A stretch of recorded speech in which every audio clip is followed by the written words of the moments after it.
Bonjour, bienvenue à UEC en ondes, un balado où l'on démystifie des enjeux importants pour la communauté étudiante. Je m'appelle Étienne Paré, je suis président de l'Union étudiante du Québec pour le mandat 2024-2025. Aujourd'hui, pour ce troisième et dernier épisode de la thématique fédérale, nous allons accueillir notre partenaire de l'Alliance canadienne des associations étudiantes, CASA, pour discuter du partenariat. Avec nous, nous aurons Wassima Jomon, directrice générale de CASA. Bonne écoute!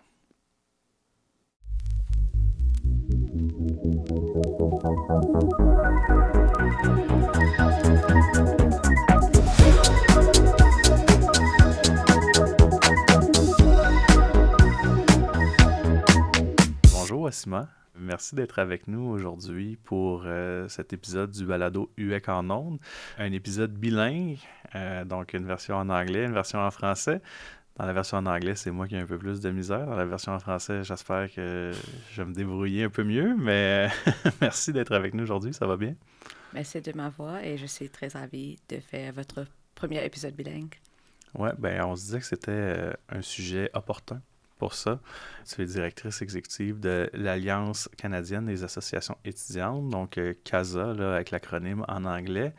Qu'est-ce que CASA, essentiellement? Parfait. Oui, CASA, comme on dit en anglais, mais l'Alliance canadienne des associations étudiantes, nous sommes une organisation nationale représentant les étudiants postsecondaires à travers le pays.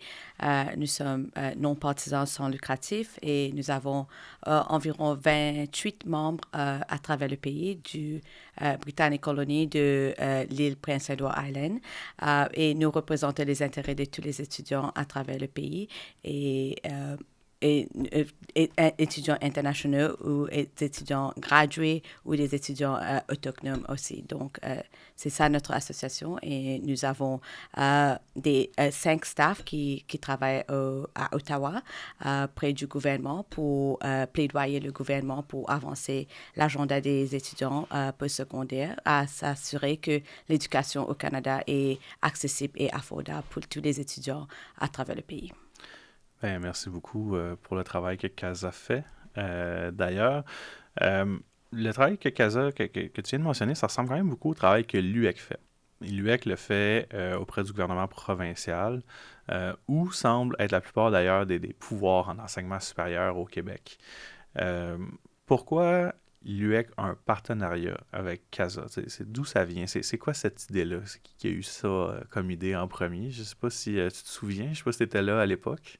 J'étais pas là à l'époque, mais d'après les dossiers que j'ai vus et les conversations que j'ai eues, en 2017, le directeur général de l'Alliance à l'époque a décidé de s'asseoir avec le président de l'UEC et d'avoir une conversation parce qu'avant le 2017, il y avait des associations de Québec qui étaient membres de CASA. Paul McGill, Bishop, les étudiants, les écoles, majorité anglophones, mais pas vraiment les francophones. Et la raison était parce que CASA opère la majorité en anglais, mais on essaie d'être un peu plus bilingue. Pourquoi on fait cet épisode.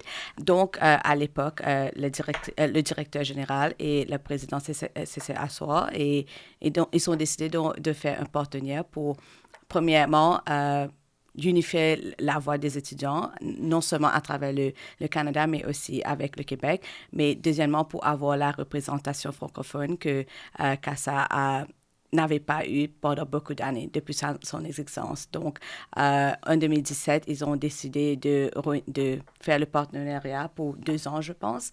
Et en 2019, ils ont décidé de renouveler pour 5 années. Et l'année dernière, moi et toi, nous avons renouvelé cela pour une autre 5 années.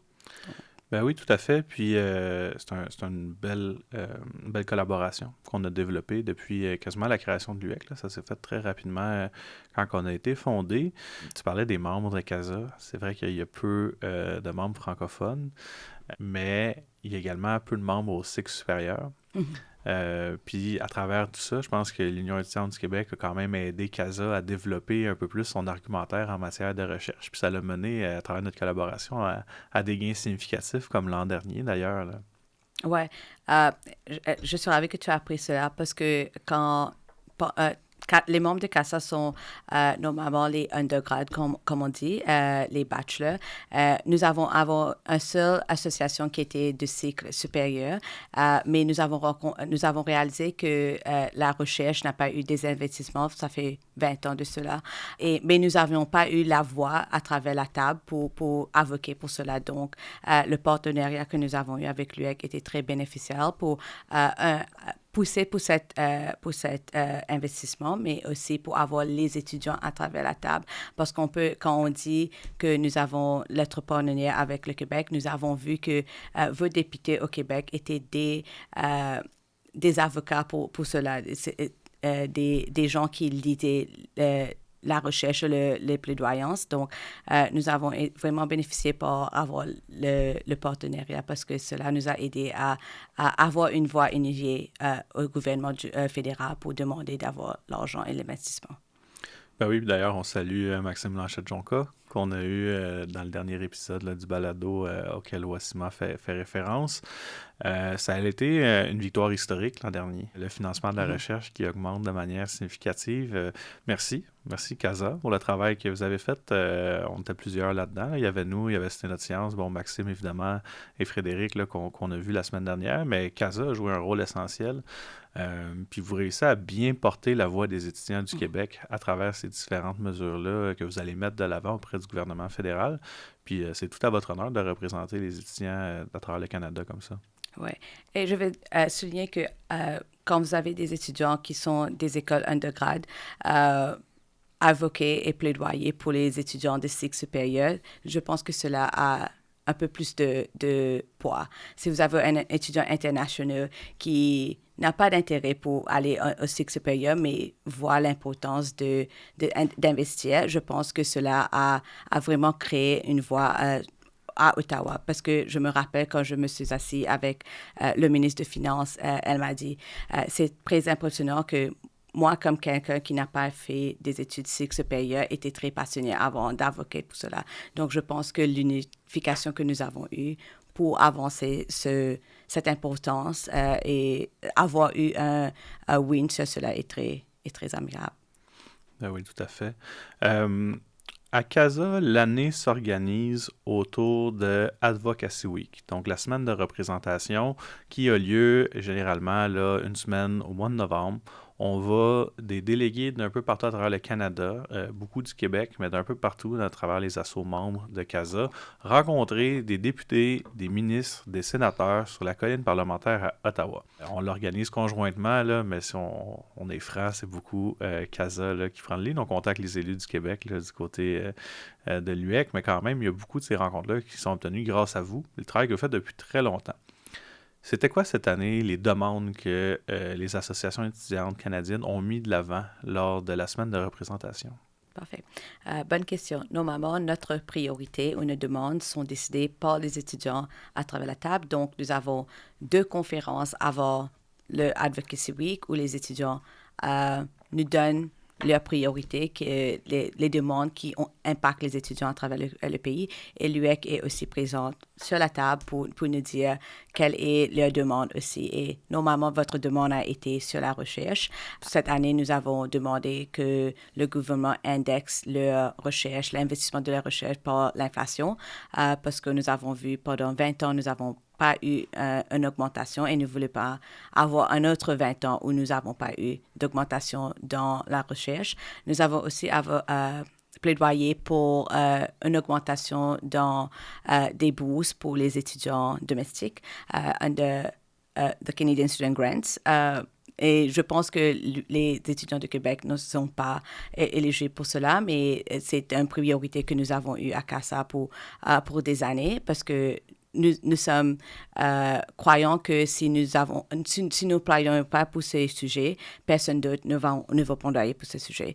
Nous avons aussi plaidoyé pour les apprentissages, donc pour faire des heures mandat pour les étudiants qui vont faire des apprentissages pendant leurs études pour s'assurer que leur transition après leurs études est un peu plus smooth, un peu plus direct dans le workforce. Donc, nous avons avoqué pour qu'il y ait des mandataires pour avoir cela. Nous avons aussi fait des plaidoyances de demande pour augmenter les points que les étudiants internationaux au Canada, s'ils ont une éducation au Canada, d'avoir plus de points alloqués pour eux, pour les récompenser d'avoir investi leur temps et leurs ressources au pays pour pouvoir rester au pays et contribuer au pays également. Et la dernière est pour les étudiants autochtones. Depuis plusieurs années, nous continuons à demander au gouvernement d'avoir une augmentation un peu plus stable pour le programme, pour que les étudiants autochtones peuvent continuer leurs études postsecondaires à travers le pays.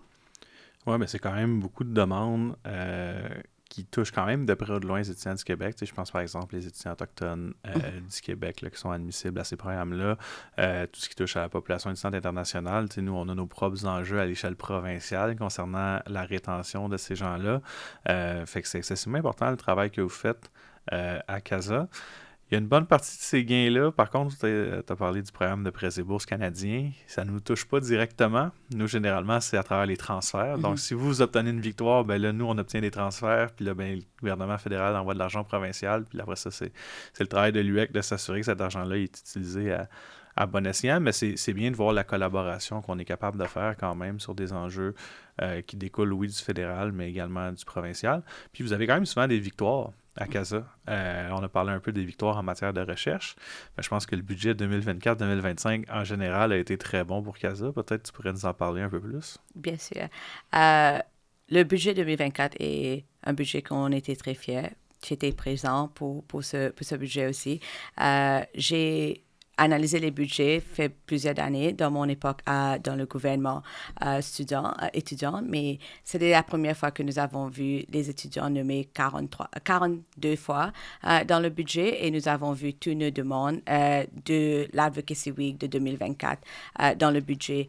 Nous avons vu une augmentation dans le Canada Student Grant, nous avons vu une augmentation dans le programme pour les étudiants autochtones. Nous avons aussi vu une augmentation ou un investissement de 500 milliards de dollars pour la santé mentale des étudiants et des jeunes à travers le pays. Nous avons aussi vu des investissements dans les emplois pour peut-être pendant l'été, mais aussi durant les études aussi. Donc, à travers l'année, nous avons vu beaucoup de win, comme on dit, mais aussi, je pense un peu qu'on peut aussi mettre sur la table, c'est notre advocacy, ce qu'on a fait sur les étudiants internationaux. Je pense que c'est très important de reconnaître cela, parce que deux dernières années, les étudiants internationaux ont été à la forefront, étaient vraiment au devant de beaucoup de critiques. Donc, CASA et l'UEC, ensemble, nous avons s'assuré que les étudiants internationaux n'étaient pas vraiment très attaqués par le système. Donc, nous avons continué à advoquer sur des policiers un peu plus accessibles pour les étudiants internationaux qui sont déjà au pays. La raison pourquoi nous avons fait une demande cette année pour augmenter les points, pour qu'on peut s'assurer que les étudiants qui veulent rester dans le pays, qui ont le talent, qui ont les skills, peuvent rester au Canada pour contribuer à l'économie. Ben oui, ben écoute, merci beaucoup. Au nom des étudiants du Québec, merci pour le travail que tu fais à toi et à toute l'équipe de CASA à l'échelle fédérale. On apprécie énormément. Puis, ben, je pense qu'on a encore beaucoup de travail à faire, comme tu l'as mentionné, notamment les étudiants internationaux, là, avec le discours politique ambiant. Je pense que le partenariat va nous être très utile dans les prochaines années. Donc, merci beaucoup d'être venu pour discuter avec nous aujourd'hui, Wassima. Merci beaucoup, Étienne, et merci pour le travail que tu fais à Québec et pour le travail que tu fais au CASA et pour parler l'anglais la majorité de fois que tu es à CASA. Ben, puis d'ailleurs, je me permets de conclure en disant que j'espère qu'il y a des délégués de CASA qui vont pratiquer leur français en écoutant cet épisode. Je pense qu'on va leur partager sur les réseaux sociaux conjointement, là, donc j'espère que les gens vont opter pour l'épisode en français plutôt que l'épisode en anglais.